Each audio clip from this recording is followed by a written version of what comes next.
So Mr. Beast's out, Casey Neistat's out, MKBHD, he's out, but Elon Musk, he's in. Let's talk Clubhouse. What's going on? Welcome back to another video. And social media moves super fast. Last week I said this. It's almost like a live podcast. There's no repeats, there's no reruns. It's just live in the moment and you can listen. And if you want to, you can enter the conversation and talk back and forth with these massive creators. It's the place that you can talk to your favourite creators, actually speak to them one-to-one, but it appears the ship has sailed. The big creators have already had enough. I was following some Twitter trends over the weekend and I could see this common theme popping up between the big creators and their experience on Clubhouse. The first tweet that I spotted over the weekend was from Mr. Beast. I mentioned him on last week's video, 50 odd million subscribers, and I was actually in a chat with him. I didn't speak to him, but I actually got to listen and sort of learn a lot from him, and it was a surreal experience to listen to him moderating a group and just taking full advantage of the platform of Clubhouse. However, over the weekend he put a tweet out replying to somebody saying, I don't use it anymore because people always want to talk to me. Basically, unusable for me until there's an incognito mode.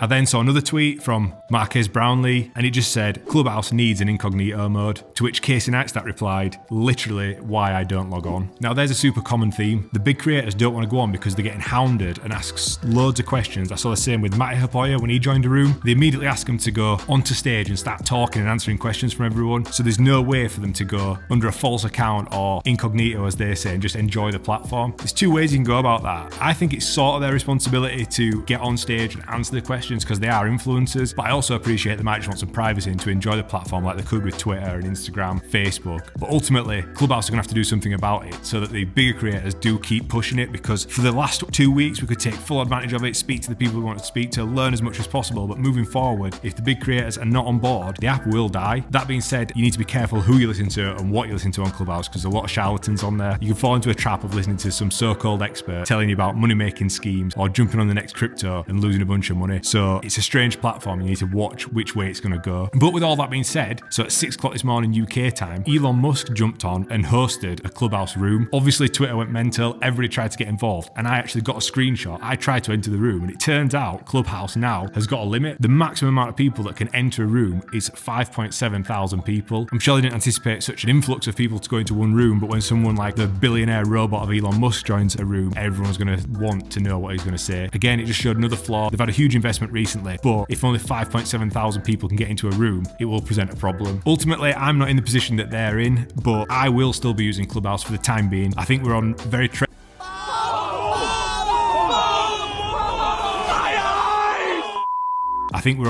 treacherous grounds for Clubhouse, and I don't know which way it's going to go. But let me know in the comments, are you going to still be using it? Are you going to be trying to get in touch with your favourite creators? Or have you sort of had enough? There's a lot of people on Twitter again. It's not on Android yet, so they've missed the first wave. So hopefully they can fix something, get the bigger creators back on board, give them an incognito mode so they can host rooms and speak to people when they want to speak to them. And I do think it's still got potential, but let me know your thoughts in the comments. As always, thank you so much for watching. If you did enjoy this video, give it a like, subscribe, all the usual fun stuff, and I'll be back again this week with some more content.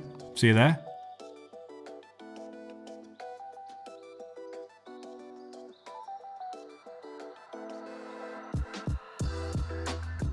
Oh shit, it's been going out of focus. I wonder if that... It were like eye auto-focusing on Casey Neistat.